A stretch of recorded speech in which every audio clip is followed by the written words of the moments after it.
Hi everyone, this is Toby from the Yet Project, where today we are doing a tour of the Mclinic here in Perth. We're going to find out everything you need to know to use this service.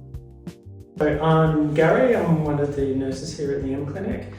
I have been nursing for more years than I'm going to tell you. I've been working with WAC for over 16 years and I've been working with the Mclinic since its inception in July of 2010. Just a brief rundown of the Mclinic. We are a clinic specifically funded for men who have sex with men, gay bisexual men, gender diverse, transgender, gender non-binary. I sometimes try and make things a bit light and say, pick a gender, pick a pronoun, pick a gender identity. We're here for you, we're just not specifically funded to see exclusively heterosexual people because there are many options elsewhere. So where is this service located and how is an easy way for young people to get here? Okay, so we are at 20 Collins Street in West Perth, conveniently one block just back from Kings Park, so very nice nearby. For people who've got a car, there's usually plenty of available street parking. We have the, check my notes, so there's a Blue Cat straight across the road, and the closest bus would be the Perth Bus Port. So the Blue Cat bus runs between the Perth Bus Port and Kings Park, and the closest train stations are City West, West Leederville and Leederville. Do I have to book or are walk-ins available? Yeah, walk-ins no, we're not a walk-in clinic, unfortunately. So you can always give a call on the day or go online. Sometimes we do have appointments available. But one of the problems with a walk-in appointment is often people say, I've got symptoms, I need to be seen. We're going, I don't have any room to see you. Do people have to have a Medicare card to access this service? Definitely not. No. So this is one of the beauties of the funding from the health department is that anyone that doesn't have Medicare, they will cover the cost of all of the routine blood tests and other STI tests. Is there a cost to your service? Okay, yes. So as I mentioned, so there is a routine $35 appointment fee. This is because we are primarily government funded, it doesn't cover everything. And our medication costs and other various costs of various equipment runs into many thousands of dollars a year. Who can access your service, and is there an age limit both for people who are too young or too old? Okay, so we can see anybody 14 and up. So anyone under that, then it turns into a bit of a grey area as to, you probably have the term of a mature minor.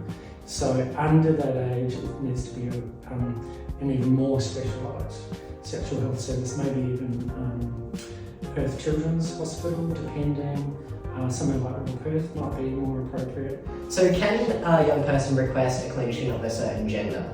Absolutely. This is something that people have always been able to indicate who they prefer. Over the years, like we've got female nurses now, we've got female doctors. So we now even have something on the intake form to say, do you have a preference? So there is a little disclaimer, can't always absolutely guarantee, but if we can, we'll accommodate. Like if you're booking ahead of time especially. And what we have now also with our online booking system, before you book in, and it would be book with a nurse, book with a doctor, but now we've got, like, there's a column for me, there's a column for Peter, there's a column for Ashley, there's a column for Rachel, the nurses, and then we've got the female doctors and male doctors.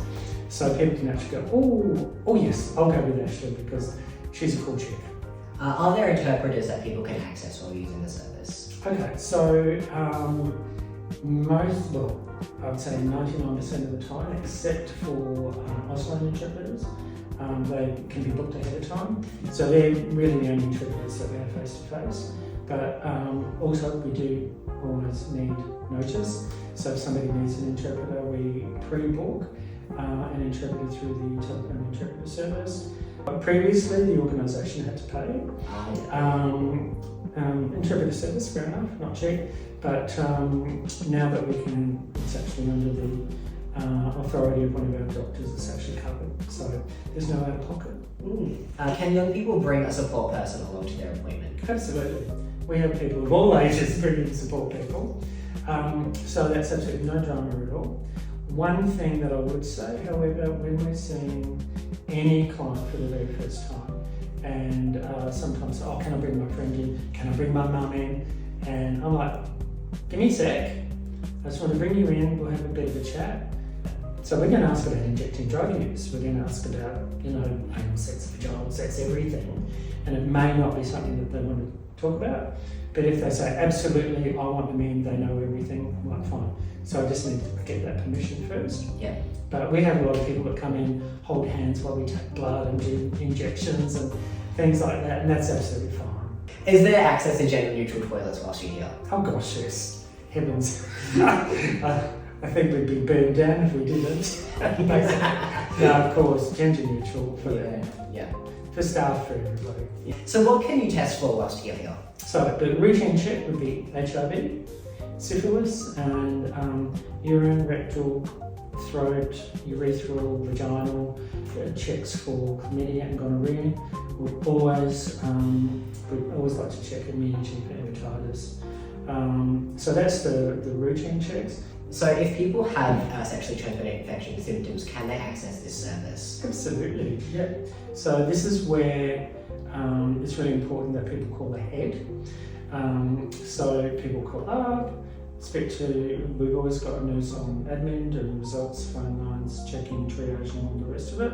So if someone calls up and says, oh, I've got burning on urination and I've got discharge or whatever, then we can go, okay, that's something that we can easily take care of. That can be booked in with the nurse. If there's something that sounds really much more complex, okay, that needs a doctor. So how does the self-collection process work? Yeah, okay. So I think it's brilliant that unlike the old days, you'd have somebody, do the rectal swab, do the vaginal swab, do the urethra swab. Not necessary. So we routinely give people, so if it's a rectal swab or a vaginal swab or other terminology, and the urine test, no kidding, will be self-collected. People can do their own throat swab if they wish. We will usually do it just to make sure we get a good sample, and we don't usually allow people to collect their own blood. They tend to miss. So and I've even had people who say, I've got some discharge, I've got this. Like I said before, that they go, oh, but I don't want you to look at it. We go, okay, take this swab, get a sample, put it on the slide, close the slide, bring it back to me. So even that, we've got people, because we just want you to get tested. Yeah. The last thing we're going to do is make people uncomfortable. So how does somebody get their results, and what happens if they receive a positive STI result? Okay, all right. So mostly we'll send a message by SMS. So we usually talk about this in the consult. So if we get a positive result, we'll send an SMS that says, hi, one of your results is positive. Please call to discuss an organised treatment. We don't put in, hi, you've got syphilis, because then a friend is, looking, going, oh my goodness, So it's to keep it private. Some people go, oh, I was in such a panic. So, well, I'm not going to put it in to an SMS. Alternatively, it could be an email. One of your results is positive, please call, discuss. And then we will always ensure that we get people in on the day, so that they're not stressing and going, oh, I've got this, I've got that, when can we get treated? So we'll always do that. With negative results, when we're seeing people for the very first time, then we want to let them know everything's all clear. By the way, you're not immune to hepatitis A or B. By the way, we want to, start your monkeypox vaccine, for example.